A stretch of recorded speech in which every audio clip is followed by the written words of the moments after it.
A federal trade court tosses most of Donald Trump's tariffs as a violation of the U.S. Constitution for exceeding his legal authority as president. What does this mean for the economy, as well as for the rule of law, and how will President Trump respond? From the opinion pages of the Wall Street Journal, this is Potomac Watch. Welcome to Potomac Watch. I'm Paul Gigot. Here at the Opinion podcast of the Wall Street Journal, and I'm here with my colleagues Alicia Finley and Kim Strassel. So, big decision out of Washington with enormous implications, I think, for the economy and the rule of law.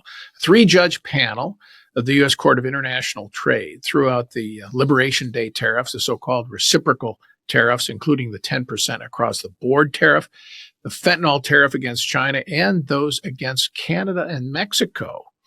All that's left now are the tariffs on steel and aluminum, cars, and car parts, because those tariffs relied on different statutory authorities than the president did for the ones that have now been thrown out. The court said the president used the power under the International Economic Powers Act to declare a national emergency and then use tariffs to counter it. But the 3-judge panel of nominees, one from the Reagan administration, one from Obama, and one from Donald Trump, said tariffs can't be justified under that law. Alicia, bombshell? Well, I think I expected this, ultimately, this result. If you read the 1977 law, the shorthand IEPA, it gives the president pretty broad powers, including to block transactions with foreign officials or foreigners, allows him to, quote unquote, regulate the quote unquote importation of foreign property. And that's what President Trump hung his argument on, is that if the law allows the president to regulate importation, then therefore it must allow him to impose tariffs willy-nilly on any country at whatever rate he wants. And essentially what the 3-judge panel said is, well, no, it doesn't give him that express authority. And no president has ever used this law to do what he has done. Nixon used a precursor to the law to impose tariffs in order to remedy a balance of payments crisis in the early 1970s. But that actually resulted in Congress seeking to cabin the president's authority, to provide separate authority to essentially impose tariffs to remedy a trade deficit, as President Trump claims to be doing right now. So the IEPA was an attempt to cabin the tariff authority. That's right. Cabinet and emergency authorities generally. Right. Now, Kim, this is very significant on just, never mind the economic implications, but just on the legal ones, because a lot of presidents love the idea that you can use this emergency power, right? It's an emergency, so I can do whatever I want, right? That's that, and sometimes you have to declare an emergency. But the linkage to tariffs is a really a troubling precedent if it had been allowed. And I would say, Kim, Democratic president in the future, if you wanted to declare an emergency on, say, climate, you would say, here's what I'm going to do. I'm going to slap tariffs on countries that don't do what I want them to do on climate. So this kind of ruling closes that off for not just Trump, but for any president. And I think that's a very significant ruling. Yes, it is very significant, Paul. And it reminds us why we have laws. Because if you think about this, think about what Donald Trump was essentially saying under this emergency declaration that he made. He said, I am declaring an emergency, and I therefore essentially get to run the economy, at least when it comes to setting all global trade around the world. I will decide where different companies manufacture their products, and I will bully and tell retailers how much they can charge for them, and I will make this country do that and this country do that, or else they will be hit with these levies. It was an extraordinary amount of power that he was claiming for himself. And the courts have said no to this. Now, from a legal perspective, this is not going to sit well with the court, but I think with the administration, but it's very important because, as you say, it goes to a lot of other questions. We had a former Democratic president who was urged to, in fact, declare an emergency on the climate, but then to go farther by his party. He should have an emergency when it came to gun crime and use that to amp up gun regulations. There was an emergency on voting issues, and he should be able to use that to change the rules and say what the voting rules should be out in the states. This is the opportunity for endless mischief. So I think this, as you say, this court ruling goes well beyond tariffs, but to presidential powers in general and what those limits are, at least to a certain extent. All right, let's listen to Kevin Hassett, who is the White House head of the National Economic Council, respond to the court decision.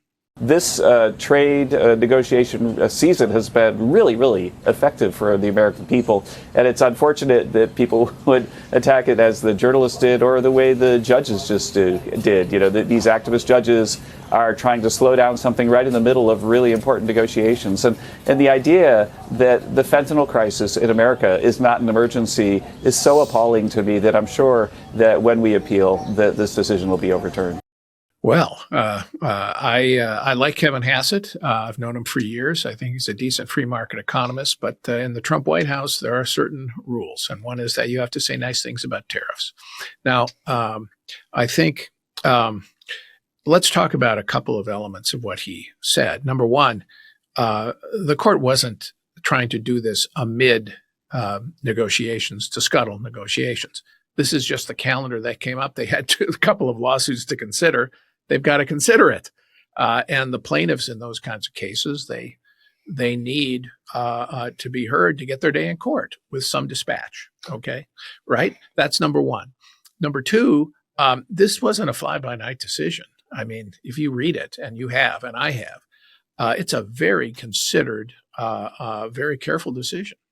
Right. So they actually the plaintiffs sought a temporary restraining order against the tariffs. They did not get it. So there wasn't like a nationwide injunction, right, on an emergency basis. And as you point out, the 52-page opinion goes in depth into the history of the tariffs, or the U.S. tariff regime, and the laws, the 1977 IEPA, as well as its precursor, and how presidents have used tariff authority in the past, and the different other kinds of tariff authorities that are available to the president, including Section 122, which was passed in 1974, that would allow the president to impose tariffs to address trade deficits.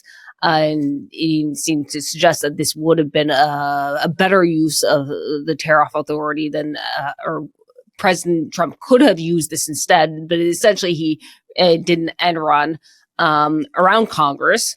And the court suggests that this would violate the major questions doctrine and potentially the non-delegation doctrine, which means that Congress can't give, or delegate broad powers to the president without any kind of intelligible principle, limiting principle.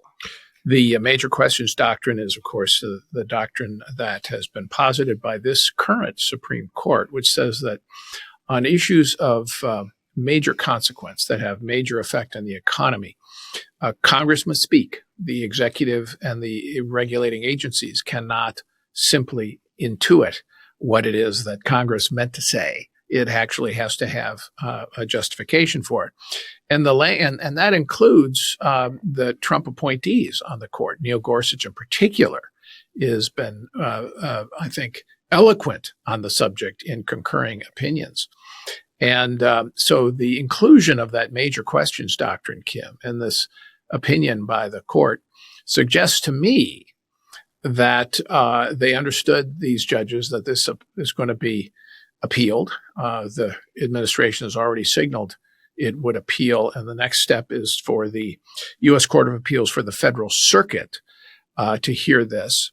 But that ultimately, if this could go to the Supreme Court. But my own interpretation of reading of this opinion is that Trump loses at the Supreme Court. Well, right, especially on that major questions doctrine. And this is a really important point, Paul, which is that we have given presidents some latitude in trade. And by the way, I think we should talk a little bit. Congress has given the president a lot of other powers when it comes to trade. The president very specifically chose not to exercise some of those for the reasons that Alicia laid out, which is that he figured it would be a lot easier, a lot faster, and a lot more sweeping for him to go to this emergency declaration. Most of the other provisions that he has been given, powers that he has been given, require him to go through certain processes. It takes him out of time. You have to prove that there has been a discrimination against the United States when it comes to trade. There are limits on how the level of the tariffs that you can impose. So he went this way instead. And this is a classic case where the Supreme Court, under the major questions doctrine, is going to say, way ho, you have other ways that do this that Congress has already laid out for you. And in choosing to do that and then not give Congress any say in this, to go another route and to cut them out of this process, I think many people would find to be sort of doubly problematic from a legal perspective. And that would be one of the arguments that I would imagine the court will go to, and that this one did as well too, the point that this seemed to be an obvious power grab by the president in a way that completely shut out the legislative branch of the government, which had provided him other tools. This is a very significant point about Congress's delegation to the president of authority on trade. It has given, as Kim says, and as you mentioned, much power over trade. The Constitution says Congress has that power. But over the years, and particularly since the Smoot-Hawley tariff debacle of 1930, Congress has slowly granted the president the ability to impose tariffs in certain circumstances. Basically, what happened in Smoot-Hawley was Congress just piled, in its wisdom, every industrial sector in America piled tariffs on. And basically, Congress said, stop us before we kill again. So they ceded to the president authority to strike trade deals, but also to impose protectionist provisions in some cases. So you mentioned Section 122. There's another one, Section 338. This is going to be a numerical, confusing, a numerical soup for listeners. But there's one, Section 338, which says the president can impose tariffs on countries which have discriminated against U.S. trade. I suspect this is where the administration will go. It will use that.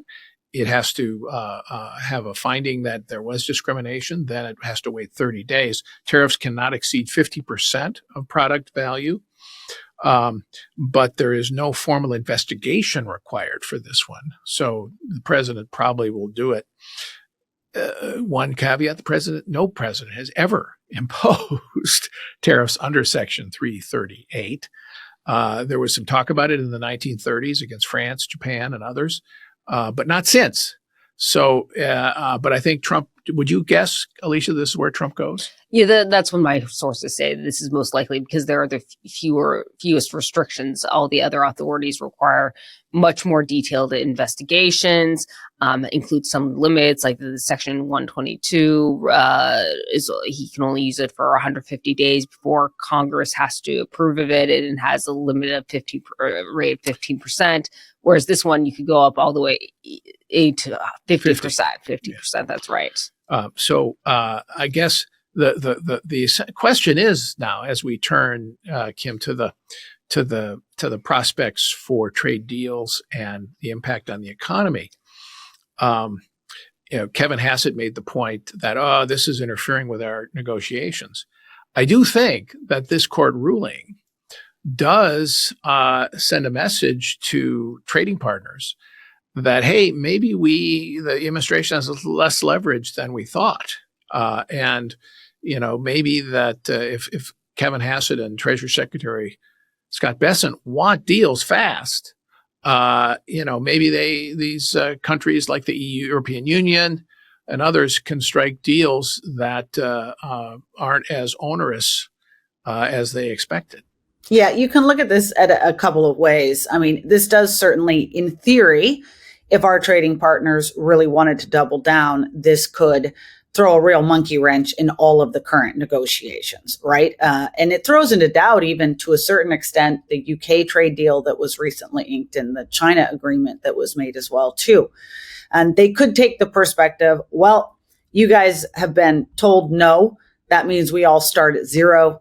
To a certain extent, and we're not going to budge, and we'll see. And let's see what you bring next. Section 338. Are you going to go through that process? I agree with you, Paul. I think the more likely prospect is that the Trump administration, as Alicia says, maybe starts and makes the motions to go down the 338 road to say that, well, we've still got tools and to exert a bit of its own pressure. But that all sides maybe see the smarter path of saying, let's figure out a way to get to yes here in a way that makes everybody happy and makes this go away. And look, that my view is that has been in recent weeks very much more so the Trump inclination we've seen in terms of him stepping back on some of these. He certainly is getting a cheer for that approach from the stock market today, which liked this tariff ruling yes, sure from did. the court. I think that the better part of valor here is to find a solution and move on to the other aspects of his economic agenda that are going to prove probably more fruitful. We'll see if they do that. Already, we'd had Scott Bessent saying, okay, well, we're not going to get 90 deals in 90 days. We might come up with some regional agreements, one tariff rate for all of Africa, one tariff rate for all of Central America. They understand that. But in the core deals that they're looking at, which is 12 to 18 countries, there might be more momentum here for them to come to quick agreement. On timing, the 90-day reprieve that the president imposed after the market reaction to his reciprocal tariff announcement on April 2nd, that expires on July 9th. I think that date is now blown up. Because these reciprocal tariffs are gone, that date goes away. There's another date of some kind of urgency, depending on how you interpret it, which is Trump going to the G7 meeting, where all of the people he wants to tariff will be, and maybe they can get some negotiations done before that, or so they can claim a triumph, or we'll see what happens at the G7. And whether or not there'll be something in the after that. That's in June. I forget the exact date, but it does, I think, suggest that Trump has an exit path here if he wants, or a modification path here if he wants. Just one other quick point I want to make, Alicia. Peter Navarro, the author of the advisor who on trade to the president, who was really the main author of the reciprocal tariff idea. Bad timing wins the bad timing prize for the week with an op-ed in the Hill this morning, the newspaper, saying that the revenues from the tariffs that Trump is imposing would yield $2.3 trillion or $3.3 trillion over 10 years. I think he's going to need to adjust that estimate. That's in tax revenue. Right. I don't think that it would come anywhere close to that. You're looking at maybe $100 billion this year in additional revenue beyond what the U.S. government already rakes in from tariffs. Now, I think he's trying to make that argument to egg Trump on to continue to appeal to the Supreme Court on this case and look for other means to impose tariffs by saying, well, look how much revenue we're going to be giving up if we don't do this. Though that op-ed may have been in the works long before that. Yeah, I'm sure it was. It was not in response to this announcement. So where does this leave the Kim thinking about the whole political context of this? Where do you think this leaves the president and how he'll pursue this, and then the Republican Party and how they think about these tariffs? Because you and I both know from our private conversations that there is a whole lot of resistance / concern on Capitol Hill about the tariff agenda, particularly Republicans worried about the midterm impact. The tariffs aren't popular in the polling. They were going to raise prices. We know that. Inflation is the number one or two issue on the minds of the American public. They're very concerned. And I think that a lot of people on Capitol Hill are going, thank you, International Trade Court. This is great. And then, maybe we'll try to persuade the president. All right, drop your appeal on this one. Okay, you need to have a few other sectoral tariffs and so on. Okay, we understand that. But let's ease back. Is that a possibility here? If Trump is smart, he views this as the gift it is. Okay. And honestly, that's what it is. It's a political gift. He got all whipped up by a certain faction of his advisors. Go tariffs, go, well beyond anything he did in his first term, rolled this out. It hit like a lead balloon. The markets hated it. The markets and investors got incredibly nervous. Republicans were very concerned. The people, voters, you could see those polls that came through. They were very, very distraught about the notion that these tariffs were going to further increase inflation. They'd hired this president essentially to deal with that problem, and it looked like he was going in the wrong direction. This court has just now given him an out. He can say, okay, the court did this. We're gonna turn to 338 and kind of put that in motion. But in the meantime, he uses it to cut some deals, get it done, and get it out of the way. I can promise you, Republicans are like down on their knees, thanking the happy court gods for this decision, because they are hoping that he will go that route, and that attention can then be focused on the things that they know they're doing that are going to help the economy in terms of the tax bill and tax certainty that they're putting in, some of the cuts to the federal government, and some of these reforms and changes, while not as aggressive as I might like them to be, to certain entitlement programs, et cetera, with their reconciliation bill. I wouldn't be surprised to have some super Trump loyalists out there rapping like Kevin Hassett just did on activist judges, et cetera. But I promise you, Paul, 90% of the party is happy to have seen what just happened here. Well, and activist judges, I mean, one Trump nominee, okay, one Reagan appointee, one Obama appointee. I know. I mean, it's very hard to make that case. This is a court, by the way, that is also tends to be overall fairly protectionist.